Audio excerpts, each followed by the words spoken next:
Before, here's what's coming up. U.S. President Donald Trump agrees to energy and defense agreements with Indian Prime Minister Narendra Modi. The Trump administration moves quickly with its mass deportation plans as some undocumented migrants are sent to Guantanamo Bay, Cuba. And tens of thousands of people from Mali and elsewhere in the region attend a week-long music, art and dance festival. All this and much more coming up on today's Africa 54.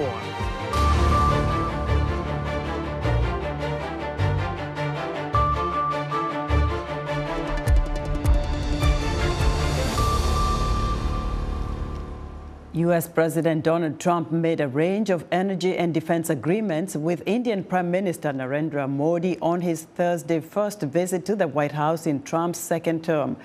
But the gains may have been offset by Trump's threats to impose reciprocal tariffs on trading partners, something India sought to avoid. VOA's Anita Powell reports. A warm welcome for Indian Prime Minister Narendra Modi, with a stack of defense and energy deals, yet overshadowed by President Donald Trump's decision the same day to hold the threat of reciprocal tariffs over U.S. trading partners. Trump announced a host of agreements on energy, space, and defense, including, notably, India's possible entry into the F-35 program, currently limited to an elite group of close allies. The U.S.-India Compact for the 21st century is a historic initiative that will deepen every aspect of our partnership and our friendship. Starting this year, we'll be increasing military sales to India by many billions of dollars. We're also paving the way to ultimately provide India with the F-35 stealth fighters. But then a same-day order to launch a review for reciprocal tariffs. Trump, appearing beside Modi, framed this as his effort to reduce a long-running trade deficit with India. Modi joked that he had been inspired by Trump to mint a new slogan based on Trump's Make America Great Again, Make India Great Again. He stressed cooperation in energy, especially on small modular nuclear reactors, and on defense contracts. When America and India work together, that is when MAGA plus MEGA becomes mega. It's a mega partnership for prosperity. Analysts say India plays a key role amid China's increasing ambitions, and Modi has recently made moves to build India's defenses. I think India plays a significant role along with Japan, Australia, and the U.S. In terms of thinking about building partners and allies across the Indo-Pacific. This was something that the first Trump administration really focused on. India watchers say that while the stakes are high for both, New Delhi has more to lose. As President Trump kind of initiates a trade war against the world, India's got bigger stakes than a lot of countries do in that. And they need to make sure that relations remain stable. If they want to talk about policy issues they can resolve, and try to make sure that things remain on an even keel, because this relationship, it's important for us, it's vital for India. Modi, a keen political operator who has led the world's largest democracy for more than a decade, is clearly aware of that, taking the time to meet recently with not only the U.S. Vice President in France, but also the South African billionaire in Washington, Elon Musk, who has taken an active role in reshaping the U.S. government. Anita Powell, VOA News, the White House. U.S. lawmakers are warning of the danger of allowing China and Russia to gain influence in Syria after the fall of President Bashar al-Assad. The warnings come as regional and Western powers meet in Paris to discuss the Middle Eastern country's future. VOA's congressional correspondent Catherine Gibson has more. In Paris Thursday, discussions on Syria's future, as world leaders weigh how to assist the country's transition out of instability. U.S. lawmakers in Washington say it is a delicate balance. Too much engagement too soon could create more security dilemmas, but no or little engagement, too little engagement, could give Russia and Iran the ability to wield substantial influence again, and also signal that the U.S. has no interest, which would be an incorrect assumption. Make no mistake, there are very real dangers to lifting sanctions too quickly.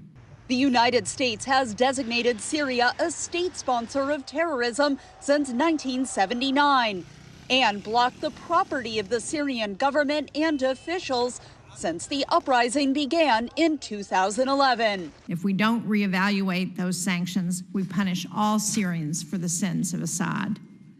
Syria's transitional government needs to understand the expectations of the United States and the international community, and that means we need clear, measurable benchmarks for an inclusive government that respects the rule of law. U.S. lawmakers say Syria's interim president, Ahmad al-Shara, should be approached with caution.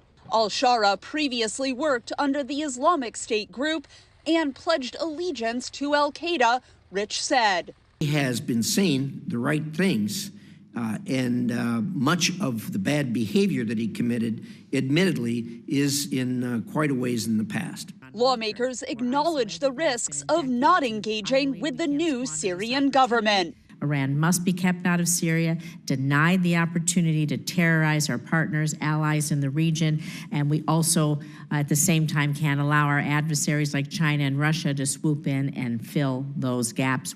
But in Sarmada, Syria, where now closed clinics were tending to Syrian refugees returning home, the costs of the U.S. not engaging in the region are becoming clear. Every U.S. dollar spent on stabilization, importantly on humanitarian aid, is an investment that requires less funding down the line for security and fewer U.S. troops who have to be deployed in a way that puts their lives at risk. And we know that a dollar goes a very long way in Syria. Chairman Rich said the aid pause was necessary. Look, everybody needs to stay calm. We're going to get through this. And one thing that we never talk about and should is we're going in debt $1 trillion every 100 days, and it's got to stop. And yes, there's going to be some angst getting there, but we will get there, and the things that are necessary for best interest of the United States will continue. World leaders are set to meet at a pledging conference in Brussels in March to discuss aid for Syria. Catherine Gibson, VOA News, Washington. The Trump administration is moving quickly with its mass deportation plans by sending some migrants to Guantanamo Bay, Cuba, and rapidly deporting others. VOA's Eileen Barrows brings us this story. On his first day in office, U.S. President Donald Trump declared illegal immigration a national emergency. He promised to follow up on a key campaign promise and deport millions of undocumented immigrants. Lawyers say migrants facing deportation are entitled to due process. You are issued a charging document which begins a proceeding against you when you can apply for asylum or otherwise defend your right to be in the United States. At the end of that process of applying for immigration relief, of going to immigration court and seeing an immigration judge, if you don't win at the end of that process, then you are issued a deportation order. Flam says deportation can happen quickly or it can take a long time. It's possible that somebody is deported after months or years of fighting their case. It's also possible that somebody is deported after hours or days of seeking entry to the United States, or having lived here for many years within hours or days of being taken into custody under Trump's latest policy. Since January 21st, federal authorities have arrested over 8,200 people and requested help from other enforcement agencies. The administration has also expanded the use of fast-track deportation, which allows immigration officers to remove undocumented migrants without a court hearing. We got to do more, and that's what we're looking at now. We're looking at ways to create more efficiencies to do more. The administration is using a military base at Guantanamo Bay, Cuba, to detain certain undocumented migrants. That's going to be another place where we have up to 30,000 beds. And President Trump made it commitment that the worst of the worst will go to get more. But legal challenges have already begun. A federal judge in New Mexico recently blocked the transfer of 3 Venezuelan immigrants to Guantanamo. And advocates have sued the Trump administration for holding detainees at Guantanamo without access to lawyers or family. This is the first time in U.S. history that the U.S. government has detained people on U.S. soil and transported them to Guantanamo. A DHS official told VOA that Guantanamo Bay is currently holding individuals with final deportation orders, including violent criminals. While legal challenges are ongoing, the administration continues to enforce deportation measures. Aline Barros, VOA News, Washington. The 38th African Union Summit is set to convene on Saturday and Sunday in Ethiopia. AU leaders are arriving in Addis Ababa to participate in the summit, which is expected to discuss security issues, among others. VOA's Eskinder Fero has more. The theme of this year's summit is justice for Africans and people of African origin through reparations. But like the previous summits, it is expected to be dominated by peace and security issues in the continent after M23 rebels made further advances in the Democratic Republic of Congo. The war in Sudan has also continued with no end in sight. The summit will kick off tomorrow, and African leaders have been arriving here at the Addis Ababa International Airport, where they were welcomed with the performance of Ethiopian traditional dance. AU Commission Chairperson election will also be held at the summit. Based on the principle of inter-regional rotation, the Eastern region will produce the next chairperson of the African Union Commission. For VOA News, Eskinder Fero, Addis Ababa, Ethiopia. The South African government is resolute about the Trump administration's threat to cut funding over a new Land Reform Act to address racial disparities in land ownership. For more perspective, VOA's Paul Ndiho spoke with Ricky Mukonza, a political analyst and professor at Tshwane University of Technology in South Africa. The land question is a historical and emotive question across Africa.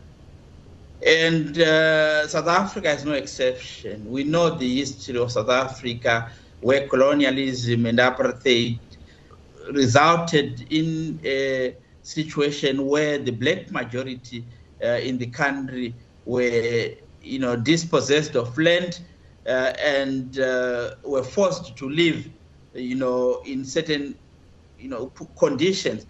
And when 1994 came, when South Africa got its independence, not much changed. And the land question has been on the table for quite some time now. The unequal distribution of land has been an issue that has dominated academia, dominated the public spaces. It's something that people have been talking about. In one way or the other, land had to be distributed. And the situation cannot continue as it has been before 94, and it cannot continue as it is now. There is need for some equitable redistribution of land. How about for those people who argue that this issue of land could lead South Africa to where Zimbabwe was a couple years ago, where the former late President Robert Mugabe decided to, to do a 360 on the land issue and decided to let people take over white farms and it ended up resulting into a catastrophic scenario for Zimbabwe. Would the same scenario apply here, or there are two different methods and people are looking at it differently? I think there are two different scenarios that are here, Paul, in the sense that the South African leaders seem to be proactive. You would know that in Zimbabwe it became what is now known as the fast-track land reform program, which was characterized by the use of force and the use of violence. In this case, we have not seen that. And I don't think President Ramaphosa will allow the situation to descend into what we saw in Zimbabwe. But one thing that must be emphasized, Paul, is that the land question is not only about what government does.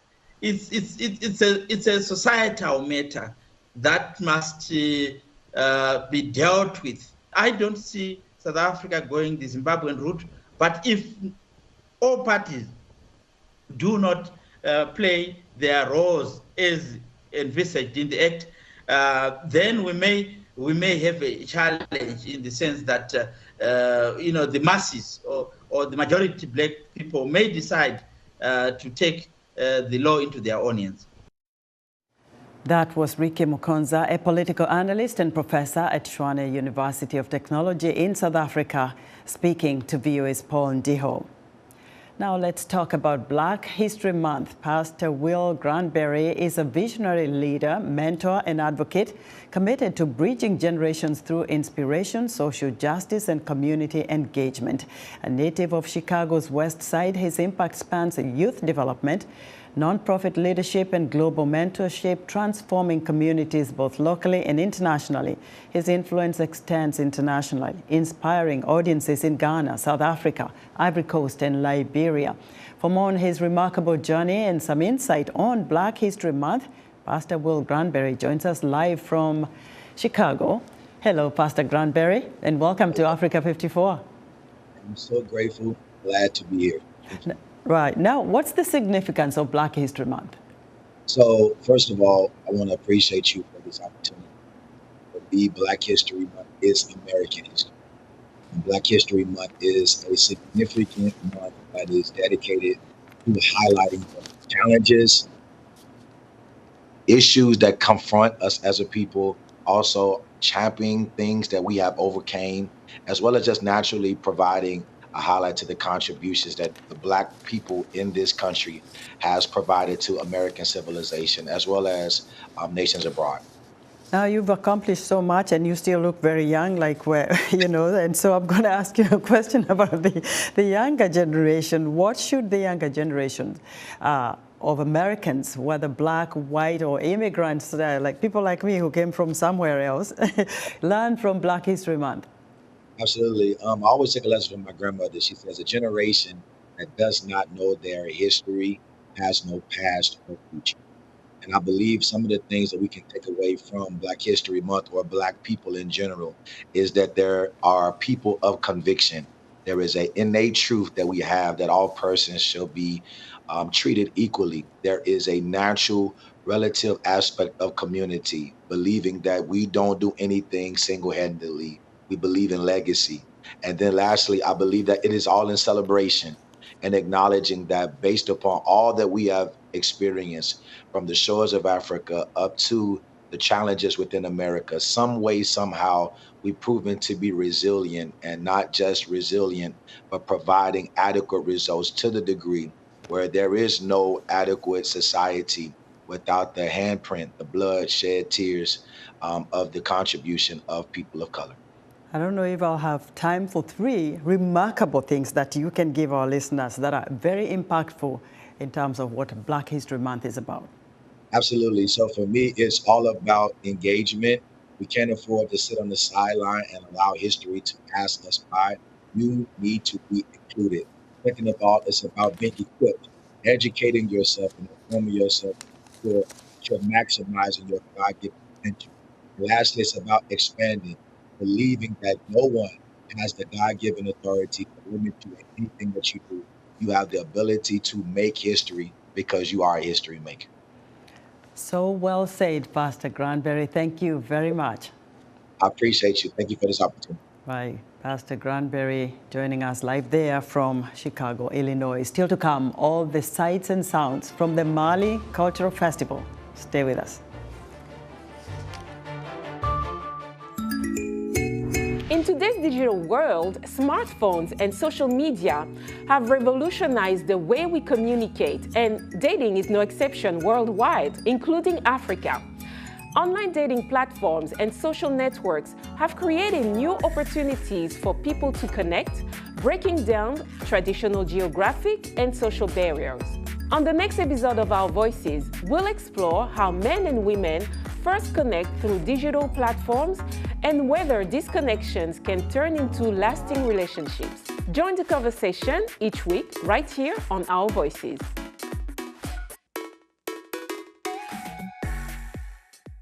You're watching VOA's Red Carpet. My name is Jackson Vunganyi. Thank you so much for joining us each week right here on Red Carpet. We bring you the latest in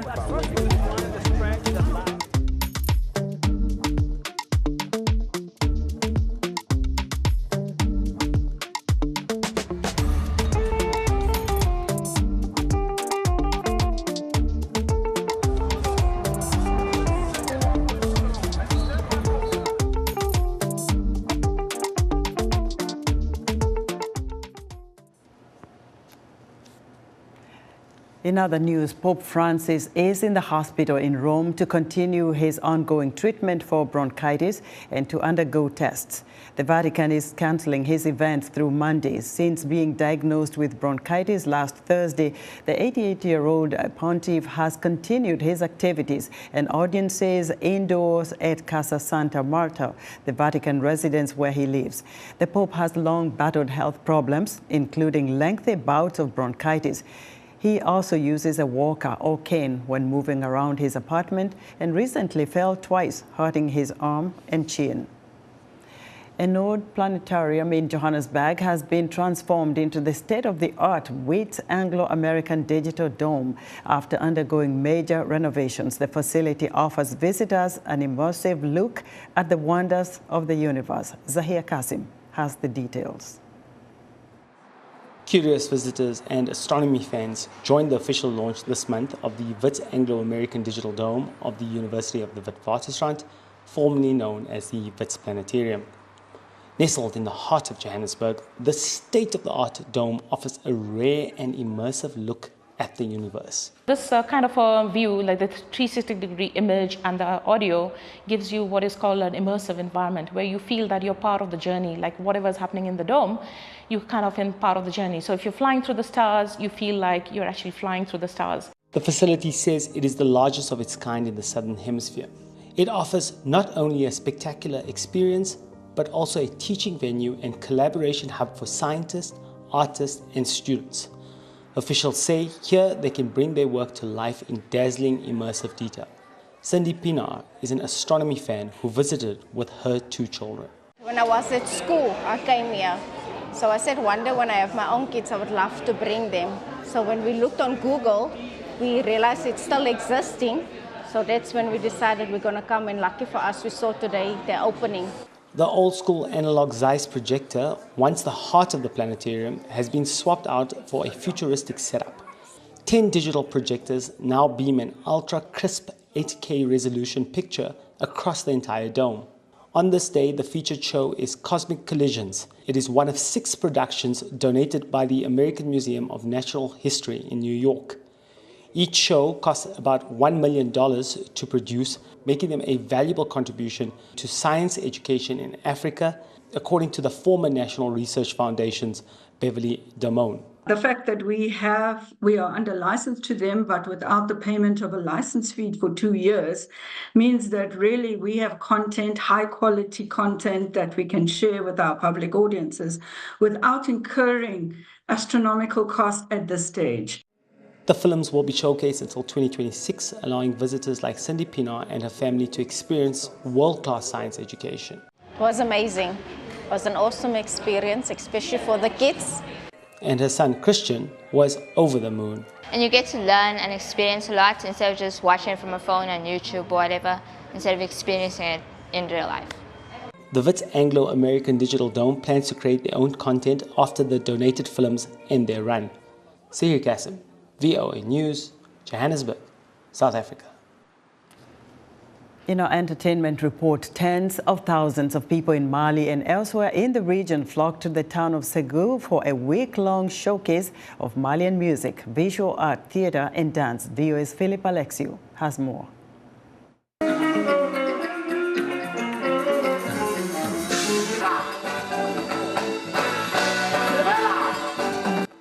Along the banks of the Niger River, musicians warmed the crowd with lively music and dance in the town of Ségou, 230 kilometers northeast of the capital Bamako.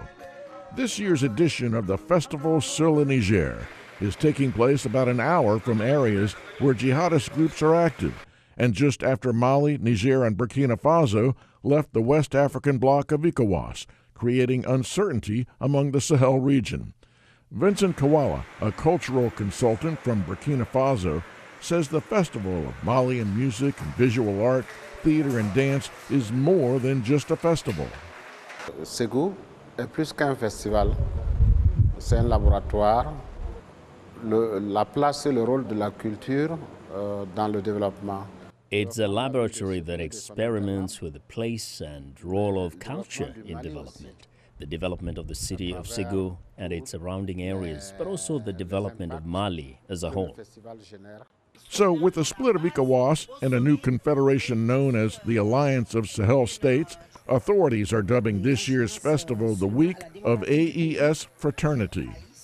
Portraits of the three junta leaders posted throughout the grounds, a sort of jarring militaristic note amid the arts and crafts stands. Mali's culture minister, Mahmoud Dafi, who launched the Ségou Festival in 2005, emphasized the event's significance. The theme of the festival on the Niger was cultural diversity, peace, and unity. You're aware of the current context of our country. For over a decade, we have been facing a crisis. Our department, in all its overall vision, works across all regions to promote diversity, social cohesion, and coexistence. Artist Mamadou Thienta looks over his repaired calabash jars. L'idée générale qui se cache derrière cette exposition, tout ça, est la réconciliation. The general idea behind this exhibition is reconciliation. Des calebasses réparées, alors les traces de couture m'ont fasciné. Today in Africa, we dream of something understanding peace and reconciliation. The festival's effects extend beyond cultural expression. As Koala noted, it generates impacts in terms of youth employment, the promotion of Ségou as a destination, and Mali as a whole, along with the creation of wealth through its activities. For many attendees like Mohammedan Khalifa Touré, proudly wearing his AES shirt, the festival represents a unifying force. It allows for cultural blending, fosters cohesion, and brings all of Mali together. So we keep coming back each time. And he says they will continue to return. Philip Alexio, VOA News. And that's our show for today. Be sure to watch Africa 54 on our website at voaafrica.com. From all of us here in Washington, have a great weekend.